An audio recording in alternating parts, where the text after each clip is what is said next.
आप हैं निष्कर्ष भारत के साथ और मैं हूं मनोज चतुर्वेदी। इस बार भी बिहार विधान परिषद और विधान सभा का जो चुनाव होगा उसमें परिवारवाद का रंग तो निश्चित तौर पर जी हां, और परिवार के वो लोग जिनके घर के लोग, परिवार के लोग नेता हैं, गोटी सेट करने में लग गए हैं। क्या है अंदर की कहानी, बताता हूं। बिहार विधानसभा की 4 और विधान परिषद की 1 सीट फिलहाल रिक्त है, क्योंकि इन सीटों के सदस्य 2024 के लोकसभा चुनाव में निर्वाचित हो गए हैं। सभी प्रमुख राजनीतिक दल अभी से इन सीटों को लेकर रणनीति बना रहे हैं।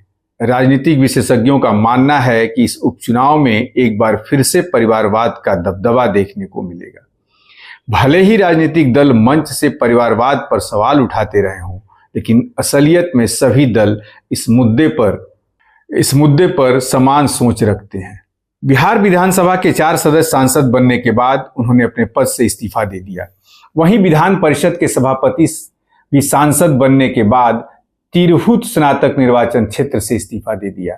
बिहार विधानसभा की 4 और विधान परिषद की 1 सीट पर अब कुछ दिनों के बाद उपचुनाव होना है।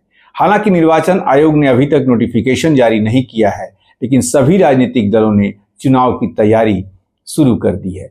लोकसभा चुनाव 2024 में इमामगंज के विधायक रहे जीतन राम मांझी गया सुरक्षित सीट से सांसद बने हैं।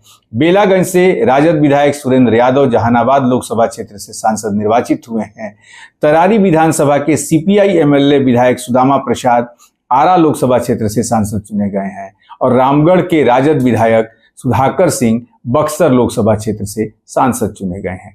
बिहार विधान परिषद के सभापति देवेश चंद्र ठाकुर सीतामढ़ी लोकसभा क्षेत्र से सांसद चुने गए हैं। बिहार विधानसभा के 4 सीटों पर होने वाले उपचुनाव को लेकर राजनीतिक विश्लेषकों का मानना है कि इस उपचुनाव में एक बार फिर से परिवारवाद देखने को मिलेगा।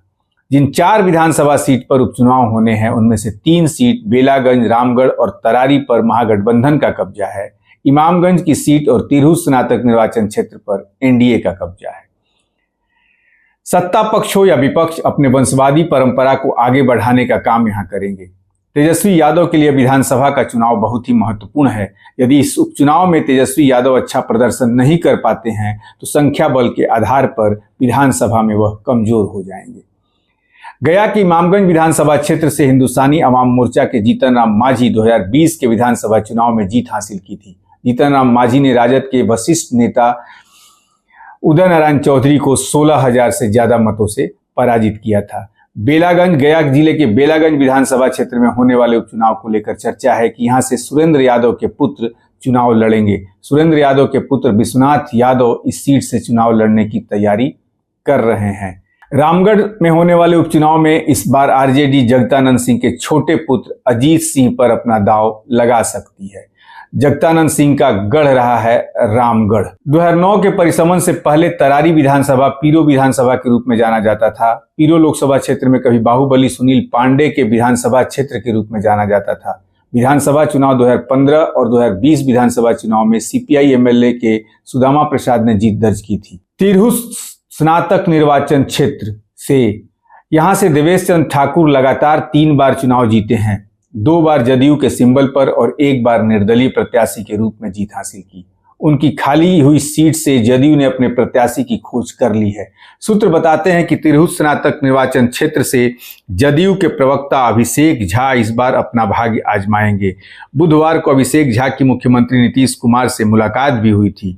चर्चा है कि जल्द ही अभिषेक झा के नाम की औपचारिक घोषणा कर दी जाएगी।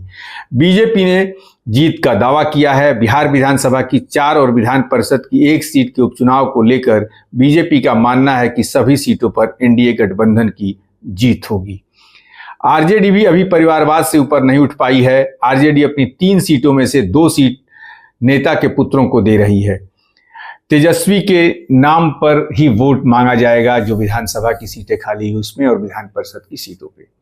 तो परिवारवाद से बिहार अछूता इस बार भी नहीं रहेगा जब उपचुनाव हो रहे हैं तो। और बिहार में उपचुनाव जो हो रहा है उसमें तेजस्वी की एक तरह से कह लीजिए कि हैसियत कह लीजिए, इज्जत कह लीजिए, दांव पर लगेगी। यदि हारते हैं तो विधानसभा में वो कमजोर हो जाएंगे।